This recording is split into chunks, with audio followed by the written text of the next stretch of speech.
오늘은 부활주일입니다. 여러분들이 한 주간 고난주간을 보내면서 여러분들은 십자가를 깊이 묵상하셨습니까?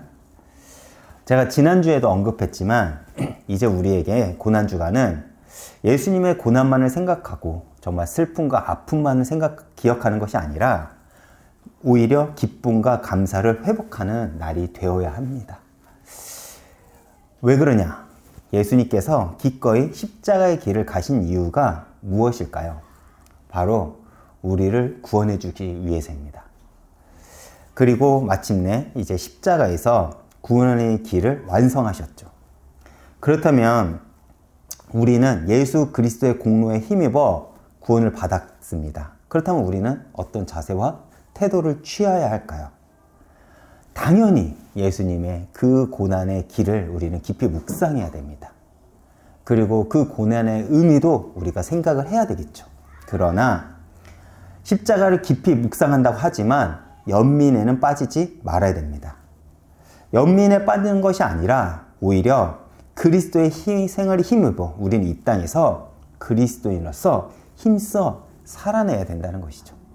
부모가 자녀를 위해 희생을 합니다. 근데 자녀가 부모의 희생을 기억하면서 맨날 슬퍼만 한다면 부모로서 기쁠까요? 그렇지 않죠. 그 부모의 희생을 힘입어 자녀가 잘 살고 행복하게 살고 건강하게 살고 그리고 동시에 부모에게 감사를 하면 됩니다. 성도도 마찬가지예요. 하나님이 우리에게 주신 것은 기쁨과 감사입니다. 그것을 받기를 원하세요. 그렇기 때문에 우리는 이제 예수님의 그 은혜를 너무 크기에 우리가 그 은혜를 감사하고 기뻐하면서 우리가 매일을 살아내야 할 겁니다. 여러분, 감사는 성도에게는 믿음입니다. 믿음이 없다면 감사가 나오지 않겠죠. 불평과 불만이 나올 수밖에 없습니다. 나는 왜 이렇게밖에 못해? 나는 왜 이렇게밖에 안 됐어? 원인과 이유가 정말 불평이 나올 수밖에 없는 것이죠. 그러나 감사가 있다면, 그러나 내가 진짜 예수님의 은혜를 우리가 안다면 우리 인생 가운데 어떤 환난과 어려움이 있더라도 예수가 나를 끌고 가실 것을 우리가 믿기에 감사가 나올 것입니다. 그것이 우리가 이 땅에서 살아가는 이유가 되는 것이겠죠. 그리고 이번 주는 부활주일입니다. 제가 한 주 동안 부활주일 예배를 준비하면서 개인적으로 한 가지 질문이 계속 저 스스로에게 해보았습니다. 성도는 부활의 능력을 어떻게 경험할까? 저는 이 질문이 한 주 동안 저에게 한 질문이었어요. 우리는 부활의 능력, 예수의 능력에 대해서 많은 이야기를 하지만 실질적으로 우리의 삶 속에서 그 부활의 능력을 우리가 어떻게 경험할 수 있을까라는 질문을 했습니다. 왜 그러냐? 제가 그걸 여러분한테 전해야 되잖아요. 오늘 말씀을 가지고 이 질문을 가지고 일주일 동안 고민하면서 오늘 말씀을 준비했습니다. 사실 오늘 말씀이 여러분들에게 완전하게 답이 되느냐? 앞으로 그 질문에 대한 답은 우리가 함께 정말 말씀을 나누면서 우리가 점차적으로 우리가 더 알아갈 것이지만 오늘은 그것에 포커스를 맞춰서 조금 더 집중적으로 제가 한번 전해보고자 합니다. 오늘 본문 고린도전서 15장은요. 부활장이라는 별명을 가진 책입니다. 장이죠. 고린도전서는 어떤 서신서죠? 제가 지난주에 한번 언급했듯이 갈라디아서와 함께 십자가가 가장 많이 언급된 성경입니다. 그렇다면 왜 이 고린도전서는 갈라디아서와 함께 십자가가 가장 많이 언급되었을까요? 제가 지난주에도 이야기를 했듯이 이 두 교회는 문제가 굉장히 많았습니다. 그리고 사도 바울은 그 교회에 문제가 많다는 소식을 듣고 이들 교회가 다시 복음으로 회복하고자 하는 마음을 가지고 서신서를 기록한 것이에요. 그렇게 십자가가 가장 많이 언급되었고 고린도전서 15장을 통해서 이 십자가를 지나 이제 너희들은 부활신앙을 가지라는 권면을 하고 있는 것입니다. 왜요? 십자가만 붙잡는다면 완전한 신앙이 되지 않기 때문에 너의 신앙이 부활의 신앙까지 이르러야 한다는 것이죠. 그렇다면 바울 사도는 도대체 부활신앙이 무엇이길래 부활에 대해서 이렇게 자세하게 언급하고 있는 것일까요? 바울의 이 서신서가 있기 때문에 우리가 부활에서 조금 더 정확하게 알 수 있는 것입니다. 사실 고린도전서 15장 전체는 부활의 전체를 다루는 장입니다. 그리스도의 부활, 우리들의 몸의 부활 등. 그러나 제가 이 전체는 오늘 다 다루진 못하지만 제가 15장 1절부터 11절을 통해서 그리스도의 부활과 함께 부활의 능력이 우리에게 어떻게 적용되는지를 제가 한번 전해보겠습니다. 오늘 말씀의 본문이 되는 고린도전서 15장 1절에서 11절 소제목이 있죠. 소제목이 무엇이라고 적혀 있습니까? 그리스도의 부활이라고 적혀 있습니다. 그렇죠. 여러분, 사도 바울이 이 서신서를 기록할 당시 고린도 교회 안에는 한 가지 잘못된 신앙의 문제가 있었습니다. 그것이 무엇이냐면 그들에게 영이 굉장히 중요했습니다. 그런데 영은 굉장히 중요하지만 육체는 쓸모없는 것이라고 여겼어요. 그래서 그들은 영혼 불면서를 믿었지만 육체가 부활한다는 것을 믿지 않았습니다. 그런데 오늘 본문은 아니지만 그 밑에 12절부터 우리 몸에 대한 부활에 대해서 바울은 언급하고 있어요. 왜 언급하고 있을까요? 그게 잘못됐다는 것입니다. 여러분, 영원 불면서는 믿지만 육체가 부활한다는 것은 그들은 믿지 않았다는 것입니다. 다시 말해 그들에게 예수가 육체로 부활한 것이 아니라 영원히 불멸하다는 것을 믿었다는 거예요. 그런 식의 신앙이 그들에게 있었다는 것입니다. 그것을 바울은 교정해 주고자 한 것이에요. 여러분, 영원 불멸설을 믿는 것과 부활신앙은 결코 같은 것이 아닙니다. 요즘 파묘라는 영화 여러분 아시죠? 인기가 굉장히 많습니다. 그 영화 안에서 귀신들은 영원 불멸과 같은 존재로 나옵니다. 그렇죠.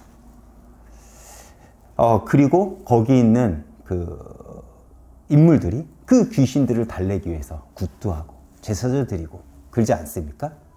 뭐 비 오는 날 염을 하면 좋은 곳을 못 간다. 막 이런 식의 어떤 얘기를 하잖아요. 염을 하려면 비가 안 와야 된다.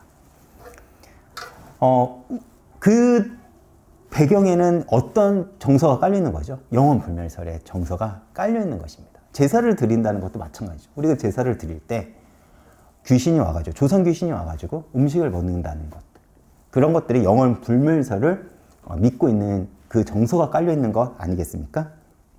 그런데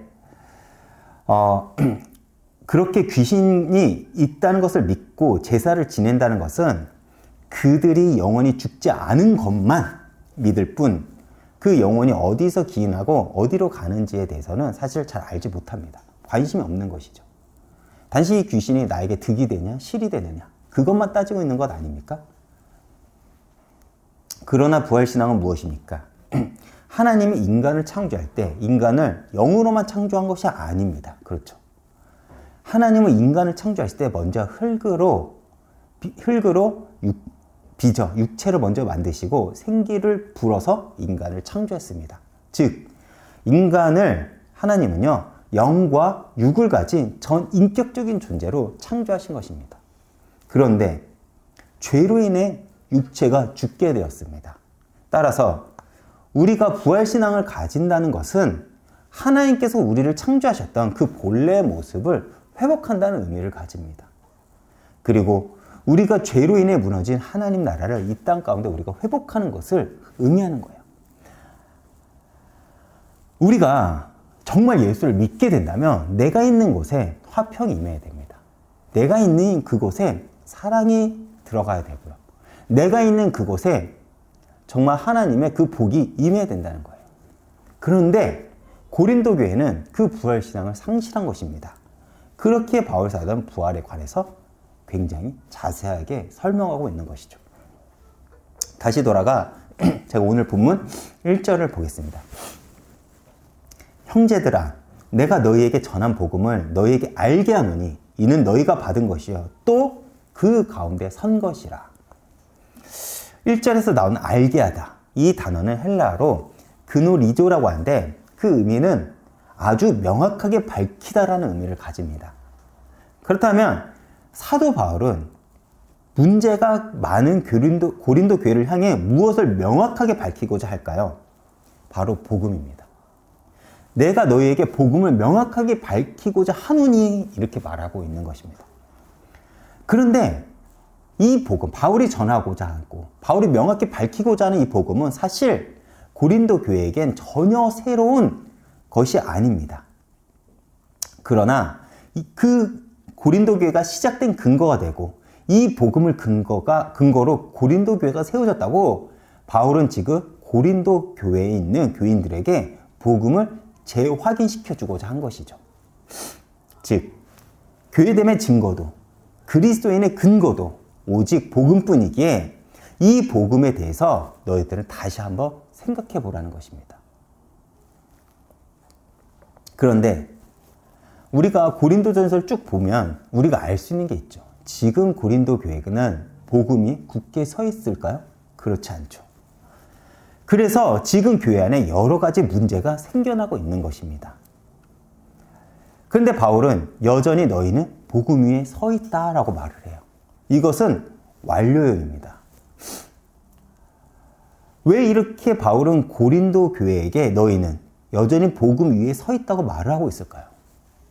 사실 고린도 교회는 문제가 굉장히 많았어요. 지금 한국교회에서 벌어진 그 이상의 문제들이 교회 안에 내포가 되어 있다니까요. 부활신앙을 믿지 않았었고요. 영원 불멸설을 믿었었고요. 다른 여러 가지 문제가 있었기 때문에 바울은 그것을 교정해 주기 위해서 이 말씀을 전하고 있는 것입니다. 그런데 그렇게 문제가 많은 교회에게 바울은 여전히 너희들은 복음 위에 서 있다. 완료형으로 이야기를 하고 있는 것입니다. 이 말인즉 바울은 고린도 교회 스스로 이 서신서를 보고 너희들이 정말 복음 위에 바로 서 있는가, 우리가 복음에 굳게 서 있는가 스스로에게 돌이킬 수 있는 기회를 주고 있는 것입니다. 여러분, 말씀을 전하다 보면 두 가지 부류의 사람이 나옵니다. 하나는 불편해요. 그래서 화를 내고 그리고 적대시하는 부류가 있는가 반면에 또 한 부류는요, 나를 돌이켜 주님 앞으로 더 나아가는 부류가 있습니다. 물론 그 말씀이 내 귀에 달콤한 말은 아니겠죠. 내 폐부를 찌르고 나의 양심을 찌르고 나의 어떤 감정을 무너뜨리는 십자가의 말씀이기도 합니다. 그러나 어떤 사람은 그 말씀을 받았을 때 왜 이렇게 불편한 말을 해? 내 귀에 듣기 좋은 소리를 하지 라는 반응이 있는가 반면에 어떤 이들은 그걸 하나님 말씀으로 받고 회개하고 돌이키는 이들이 있어요. 그래서 여러분들이 생각하기에 이 둘 중 어느 부류가 구원의 길로 갈 수 있는 것일까요? 바울은 그 기회를 고린도 교회에게 주고 있는 것입니다. 또한 지금 너희들이 흔들리더라도 바울 사도는 여전히 그들이 다시 복음 위에 굳게 서게 될 것이라는 소망 역시 품고 있기에 그 말을 하는 것입니다. 여러분, 이런 고린도 교회를 향한 소망은 지금 주님께서 우리를 향해 품고 있음을 아시기 바랍니다. 제가 아이를 낳아보니까 한 가지가 이해가 됐어요. 왜? 내 구원이 취소가 되지 않는지가 좀 이해가 됐습니다. 제가 자녀를 낳습니다. 근데 제 자녀가 어떻게 클지 사실 몰라요. 그렇지 않습니까? 아무리 제가 열심히 자녀를 교육한다고 해도 제 자녀의 인생을 제가 모릅니다. 문제를 일으킬 수가 있고요. 뭐 잘 클 수도 있겠죠. 그런데 문제를 일으킨다 하더라도 제 자녀에게 관계가 끊어지겠습니까? 그렇지 않죠. 여전히 제 자녀입니다. 저는 구원은 그런 거라고 생각을 해요. 그러나 우리가 하나님 앞에 당당해지기 위해서는 우리의 삶이 하나님의 뜻과 방향이 맞아야겠죠. 그럼에도 우리의 구원이 왜 취소되지 않느냐? 우리는 여전히 하나님 자녀이기 때문에 그렇습니다. 그 소망이 바울이 고린도 교회에게 있다는 거예요. 너희들의 복음으로 시작됐으니 하나님이 너희들을 놓지 않을 거라는 거예요. 나는 그 소망이 여전히 있다는 것입니다. 그렇기에 너희가 훗날 주님 앞에 섰을 때 당당하게 서기 위해서 다시 돌이키라는 것이죠. 그렇게 복음으로 다시 회복할 수 있다는 것입니다. 그리고 바울은 계속해서 고린도 교회를 향한 자신의 마음을 이야기하고 있습니다. 2절입니다. 너희가 만일 내가 전한 그 말을 굳게 지키고 헛되이 믿지 아니하면 그로 말미암아 구원을 받으리라. 지금 바울은 고린도 교회에게 그로 말미암아, 그 뭐를 지칭하죠? 바로 복음입니다. 즉 복음으로 말미암아 구원을 받으라고 강력하게 권면하고 있습니다. 왜 그렇죠? 이 세상에서는 복음이 아니고는 인간을 구원할 것이 없기 때문에 그렇습니다. 복음 외에는 하나님께 갈 게 없다는 거예요.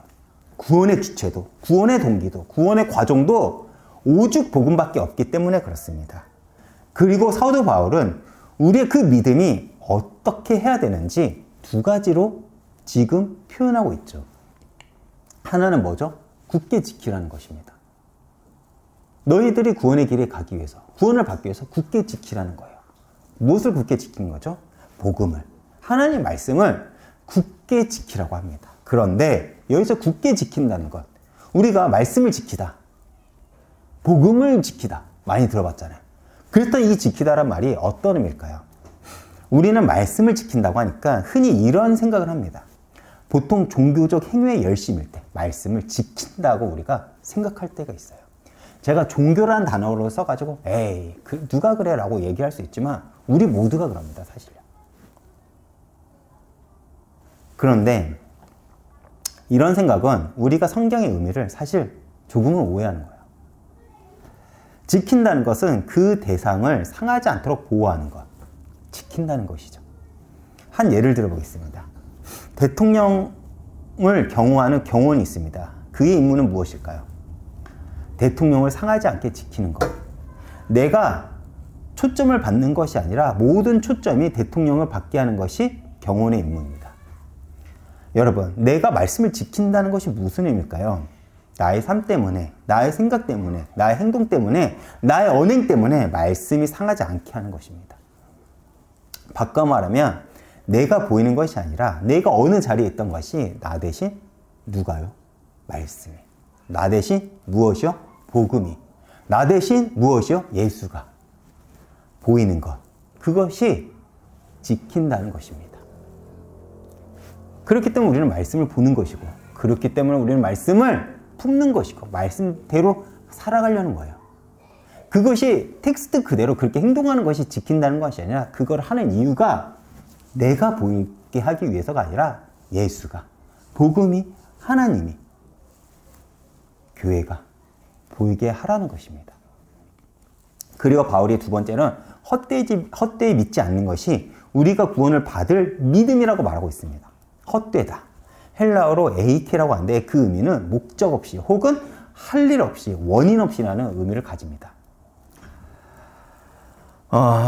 참 믿음은 원인과 목적이 없이 믿는 것이 아니라는 것이죠. 여러분, 인생 중에 가장 허망한 인생이 뭔지 아십니까? 목적 없이 사는 인생이에요. 목적 없이 허투루 인생을 버리는 게 인생 가운데 가장 허망한 삶입니다. 어떤 삶의 가치 있는 삶일까요? 어떤 가치 있는 목적을 향해서 달려가는 인생. 악인도 악의 목적을 향해서 그렇게 열심히 살아가는데 우리는 어떨까요? 여러분, 우리는 과거에 교회를 다녔지만 결국 교회를 떠난 이들을 많이 봅니다. 근데 그들의 공통된 특징이 무엇인지 아십니까? 그들은 그때의 분위기를, 그때 어떤 감정적 울림만 있었을 뿐 그들에게는 믿음의 원인과 목적이 없었어요. 그들이 바랬던 건 단지 자신들이 가지고 있었던 어떤 그 동기, 어떤 욕망 등이었죠. 혹시나 그런 분위기 속에서 내 욕망이 들어질까? 내가 이렇게 되고 싶은데 내 능력으로 안 되니까 저 분위기 속에서는 된다 하니까 내가 그렇게 할 수 있을까? 혹은 어떤 큰 집회 가운데 그 분위기 가운데 내 감정을 울리는 그때의 신앙들. 그런데 그것이 식고 그 목적이 이루어지지 못한 그것에 대해서 실망을 할 때 많은 이들은요, 말은 이렇게 하죠. 교회가 잘못됐어. 교회가 그러면 안 돼. 그러면서 돌아섭니다. 근데 한번 생각해 보세요. 진짜 예수를 믿는 사람들이 교회를 저버릴 수 있을까요? 아니요. 그렇지 않죠. 교회를 지키기 힘쓸 것이고, 아니면 더 내가 좋은 교회를 섬기고자 하는 교회를 찾을 것입니다. 절대 교회를 포기하지 않죠. 그렇게 핍박 가운데 있었던 초대교회는 교회를 포기하지 않았습니다. 그렇게 타락했다고 우리가 손가락질하는 그 중세교회, 종교개혁자들 역시도 교회를 타협하지 않았어요. 그런데 오늘날 살만한 이 시대 속에서 사람들은 교회를 타협합니다. 정말 우리 삶에 목적이 있다면 교회를 타협하지 않겠죠. 그들은 교회를 떠나, 그래서 현실 앞에서, 상황 앞에서, 문제 앞에서 그들은 교회를 떠나 다른 분위기를 타고 감정이 동하면 언제든 그 바람으로 흘러갈 뿐이라는 것입니다. 그렇기에 바르고 참된 믿음은 믿음의 근원이 되는 복음을 목적을 두고 굳게 지키는 것이고 헛되이 믿지 않는 것입니다. 그렇다면 이 복음의 핵심은 도대체 무엇일까요? 3절과 4절 제가 읽어보겠습니다. 내가 받은 것을 먼저 너희에게 전하였노니 이는 성경대로 그리스도께서 우리 죄를 위하여 죽으시고 장사 지낸 바 되셨다가 성경대로 성경대로 사흘 만에 다시 살아나사. 예수 그리스도가 죽었습니다. 그런데 이 죽음의 문제가 당신 자신의 문제로 죽은 것이 아니라 우리 죄 때문에 죽으셨어요. 근데 그 과정이 성경대로라고 합니다. 여기서 성경대로 이 의미를 좀 더 원어적으로 번역을 하면 성경대로가 아닌 성경들대로, 복수입니다. 성경들대로 죽으셨다고 우리가 번역할 수 있겠죠. 왜냐하면 예수 그리스도가 우리 죄를 대속해서 죽는다는 것이 성경 한 군데만 기록된 것이 아니라 성경 전체가 그 사실을 우리에게 전해주고 있기 때문에 그렇습니다. 성경 전체가 우리에게 알려주는 건 뭐죠? 예수가 너희의 죄 때문에 죽을 거라는 거예요. 여자의 후손이 너희의 죄 때문에 죽을 거라는 것입니다. 너의 죄를 대속할 거라는 것을 성경 전체에서 우리에게 증언하고 있습니다. 그렇다면 그리스도가 왜 우리의 죄 때문에 죽어야 할까요? 그 이유는 간단합니다. 죄의 삭은 사망이기 때문에 그렇습니다. 이것은 하나님의 법입니다. 그렇기 때문에 모든 죄인은 죽는 것이 마땅합니다. 그래서 구약시대 때는 짐승으로 제사를 드렸습니다.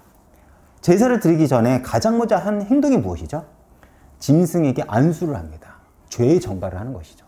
그리고 너가 이 짐승이 나의 죄를 대신해서 죽을 거라는 거예요. 잔인하게. 그 껍질을 벗기고 각을 뜨는 주체가 누구죠? 제사장이 아닙니다. 죄인인 나예요. 내가 그 피를 뒤집어 쓰면서 그 짐승을 죽임으로써 내 죄가 얼마나 심각한지, 하나님 앞에 얼마나 처절하게 우리가 대가를 치러야 하는지를 우리가 경험하고 목격을 하는 것입니다. 내가 원래 그렇게 죽어야 되는데 각을 뜯어야 되고 껍질을 벗겨야 되고 불에 태워야 되는 그거 주체가 내가 돼야 되는데 나 대신 죄가 전가된 이 짐승을 보면서 우리는 하나님 앞에 용서를 받죠. 그런데 짐승을 아무리 죽여도 이 죄 문제는 여전히 해결되지 않습니다. 그래서 그리스도가 이 죄의 문제를 단번에 해결하기 위해서 당신 자신을 제물로 바쳤고 우리 죄값을 대속하심으로써 죽으신 겁니다. 그래서 믿으면 구원을 받는 거예요. 그래서 고백하면 구원을 받는 겁니다. 단순히 우리가 그냥 감정대로 어떤 행위대로 하는 것이 아니라 원래 내가 그 제사의 주체가 되어야 되는데 예수님께서 아무리 죽여도 해결이 안 되니까 예수 그리스도가 단박에 완전한 제물이 되어서 죽으신 거예요. 제가 얼마 전에 고난주간을 보면서 패션 오브 크라이스트를 하이라이트를 다시 봤어요. 그러면서 전문가들이 그 영화에 대해서 이제 언급을 하는데, 리뷰를 하는데 대부분 불신자예요. 그런데 뭐라고 얘기냐면 한 인간의 고통이 인류를 구원하는 가장 묘사가 뛰어나다. 그리고 자신들은 그 영화를 보면서 기독교 신앙에 대해서 다시 한번 생각하게 되었다고 합니다. 왜? 인류 역사상 그런 신은 없었거든요. 인간을 대신해서 그 고통을 감내하는 신은 없었거든요. 우리는 그 예수를 믿는 것입니다. 우리는 그만큼 우리를 사랑하신 하나님을 우리는 믿고 있는 거야. 인격적이시죠.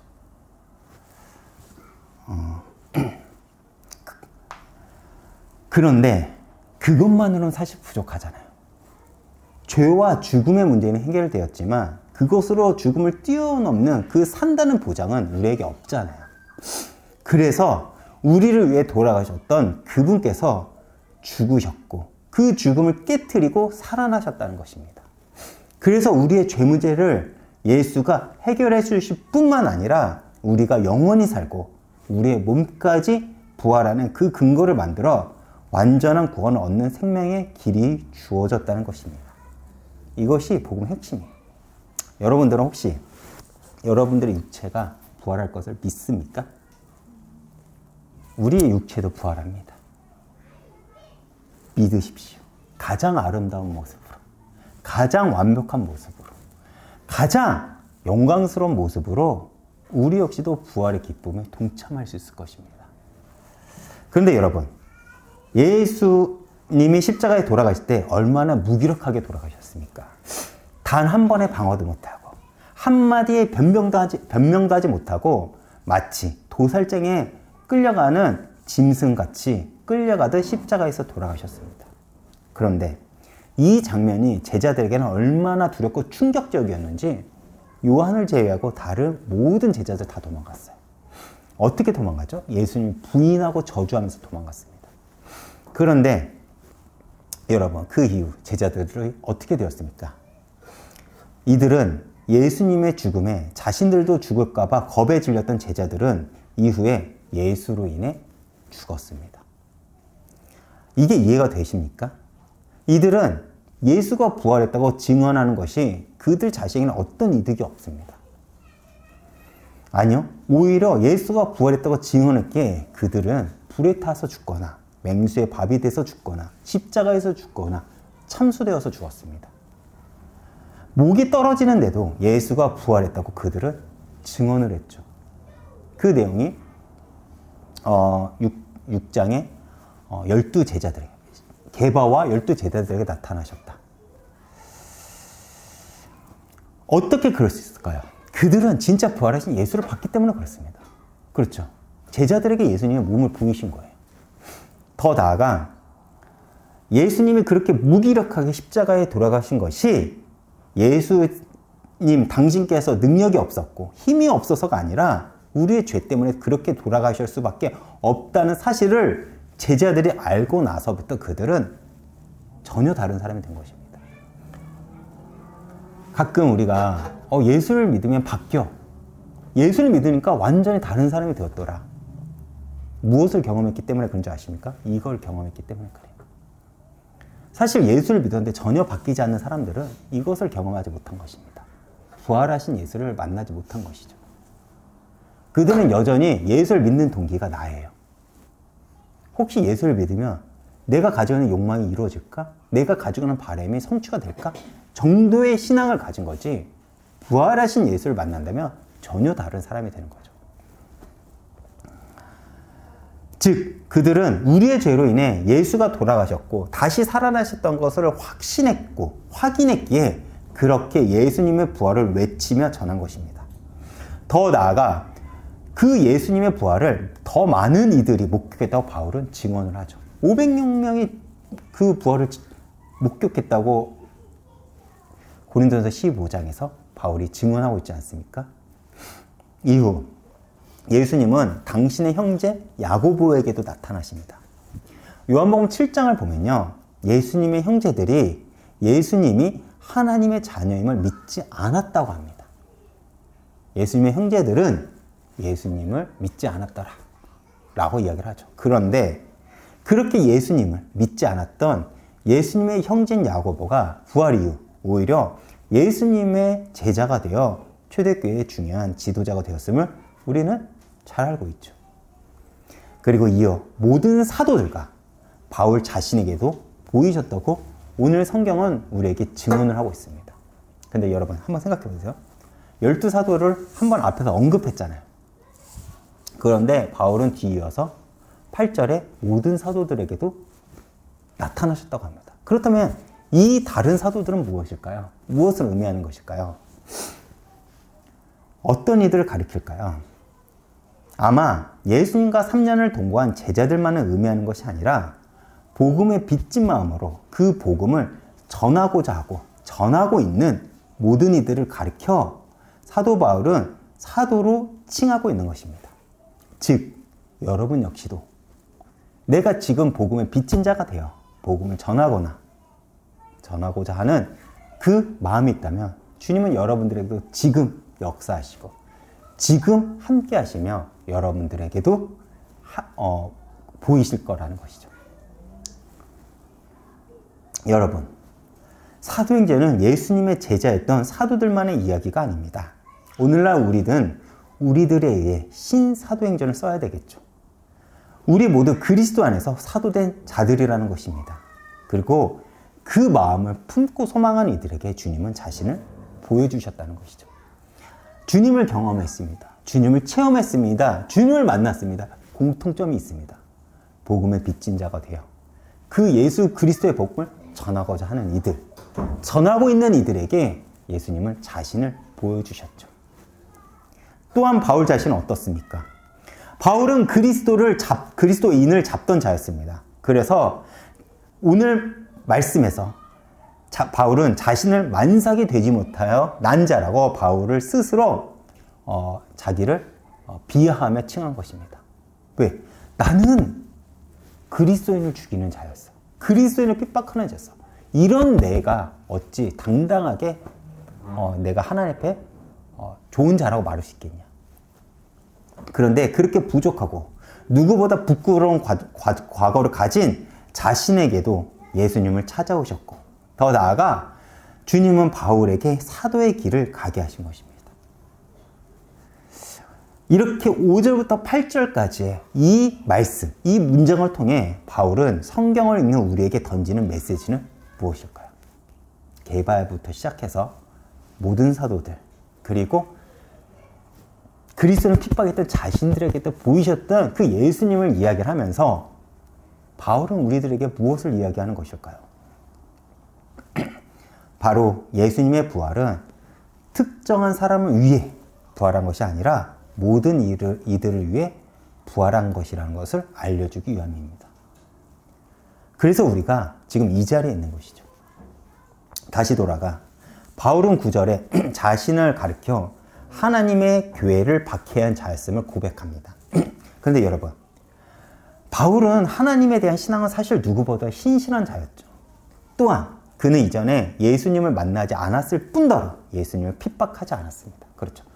그가 핍박한 것은 뭐냐면 자신의 신념대로 자신이 속한 바리새인 집단들의 정의대로 예수를 믿는다고 하는 이들, 그 믿는 자들을 핍박하였을 뿐입니다. 그렇죠. 그런데 그랬던 그가 다메섹에서 예수님을 만납니다. 그리고 예수님은 그 그리스도인을 핍박한 바울에게 뭐라고 하죠? 나는 내가 박해하는 예수다. 바울은 예수님을 핍박한 적이 없어요. 그렇죠. 누굴 핍박했다고요? 예수를 믿는 이들. 그리스도인들을 핍박한 것입니다.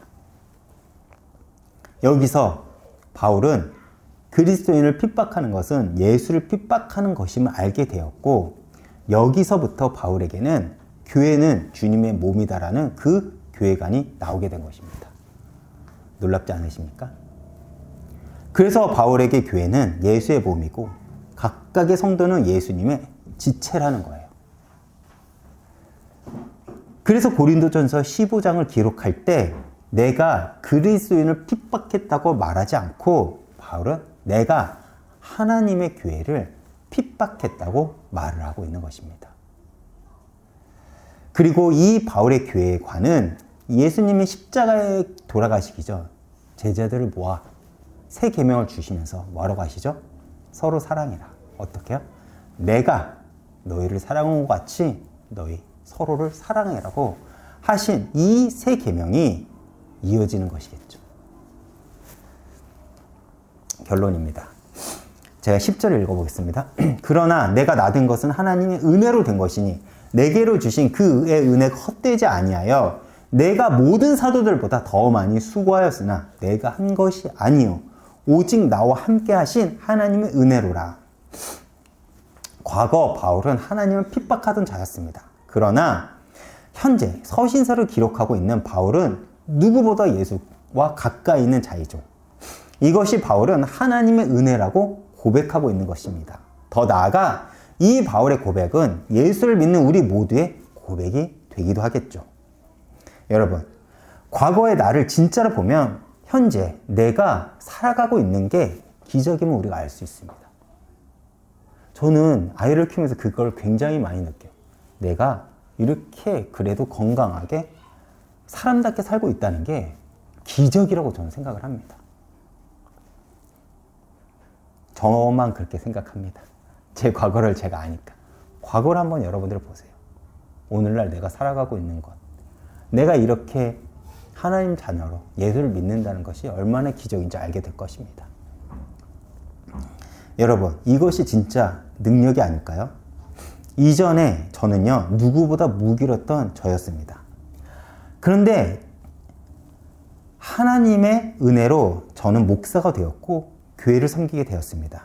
더 나아가 교회와 성도들을 향한 소망을 품게 되었죠. 이것이 저를 변화시킨 복음의 능력입니다. 예수를 믿으면 삶의 변화가 됩니다. 그런데 왜 변화가 없을까요? 믿음이 없어서입니다. 여러분, 하나님의 은혜는 결코 헛되지 않습니다. 그런데 그 은혜를 아는 자는 수고하게 되어 있죠. 왜요? 나의 나 된 것이 하나님의 은혜이기 때문에 그렇습니다. 그래서 더 온전한 내가 되기 위해서, 더 나아가 하나님이 창조한 그 원래 창조의 모습을 회복하기 위해서는 우리는 하나님을 위해 내 삶을 다하는 것입니다. 그리고 그 과정은 여러분의 삶을 통해서 복음이 흘러가는 것입니다. 여러분, 하나님의 은혜를 받는다는 것은 아무것도 하지 않고 복음을 누린다는 것이 아닙니다. 은혜를 받은 만큼 더 수고를 하지만 그 수고를 하는 건 역시 하나님의 은혜임을 고백하는 거예요. 제가 학교를 2개를 다니고 있죠. 굉장히 고단하고 사실 시간에 굉장히 많이 쫓겨요. 그런데 굉장히 큰 감사가 나옵니다. 내가 복음을 사랑하고 말씀을 사모했기에 이런 길이 열렸구나라는 생각이 들어요. 물론 그 말씀을 더 많은 성도들이 함께 듣기를 원하지만 하나님께서 은혜를 주시겠죠. 어찌됐건 그 말씀을 듣고 제가 말씀을 알아간다는 것, 내가 배워간다는 것에 큰 기쁨과 감사가 있습니다. 물론 과정은 너무나도 힘들겠죠. 하나님은요, 많은 것을 주시니까 더 많은 것을 주십니다. 여러분, 감사하시길 바랍니다. 여러분들의 수고가 은혜임을 고백하시길 바라요. 그것이 결코 헛되지 않다는 것을 여러분들 아시길 바랍니다. 그래서 내가 아닌 하나님의 은혜를 우리는 자랑하겠죠. 근데 누군가는 복음을 위해, 교회를 위해, 전도를 위해, 선교를 위해 헌신하는 것이 손해라고 말하기도 합니다. 그러나 바울은 단호하게 그것이 헛수고가 아님을 우리에게 말하고 있죠. 고린도전서 15장 마지막 절인 58절을 제가 읽어보겠습니다. 그러므로 내 사랑하는 형제들아, 견실하며 흔들리지 말고 항상 주의 일에는 더욱 힘쓰는 자가 되라. 이는 너희 수고가 주 안에서 헛되지 않은 줄 알미라. 여기서 전제가 되는 것은 무엇이죠? 세상은 분명히 우리를 흔들 거라는 거예요. 세상의 철학으로, 주변 사람들의 말로요, 나와 관계된 사람들로요, 그리고 경제적인 문제로요, 나의 명예적인 걸로요, 우리를 분명히 이것이 헛된 것이라고 흔들 거라는 겁니다. 지금 너의 수고가 헛된 거야, 너의 헌신은 손해야 등. 그런데 바울은 지금 그런 복음을 위한 너희들의 수고가 결코 헛되지 않을 것임을 우리에게 단호하게 말하고 있는 것입니다. 왜요? 우리의 소망은 이 땅이 아니기 때문에 그렇습니다. 반드시 복음을 위한 우리의 수고는 이 땅에 뿌려져 열매를 맺을 것이고 그 열매를 통해 하나님 나라는 회복되고 확장될 것입니다. 더 나아가 복음을 위해 살아간 그의 삶은요, 주님이 결코 잊지 않으시고 더 좋은 곳으로 채워주실 거라는 겁니다. 그것이 우리가 이 땅에서 누릴 부활의 능력이 아닐까라는 생각이 듭니다. 그 어떤 것으로도 변하지 않았던 내가 예수를 만나고 변화가 됩니다. 그 어떤 것으로도 가능하지 않았던 내가 예수 때문에 소망을 품게 되었어요. 그것만큼 복음이 능력이 되는 것이 있을까요? 그렇기 때문에 우리는 오늘 복음을 위해 살고 복음 위에 행하고 복음을 목적을 두고 살아가는 존재가 되어야 할 것입니다. 오늘도 이 한 주간 부활신앙을 굳게 붙잡고 승리하시길 축원드리겠습니다. 제가 이번 주 찬양은 은혜로다라는 찬양을 준비했습니다. 부활의 능력은 우리의 삶을 변화시킵니다. 그리고 그 삶은 이전의 죄와 사망에서 좌절하고 낙심만 하는 삶이 아닌 은혜와 감사로 채우실 거예요. 그렇기에 복음을 위한 나의 삶은 결코 헛되지 않을 것입니다. 더 나아가 예수님의 부활의 능력은 내가 나 된 것이 하나님의 은혜임을 고백하게 할 것입니다. 오늘도 이 찬양을 통해 큰 은혜 받으시길 축원드리겠습니다.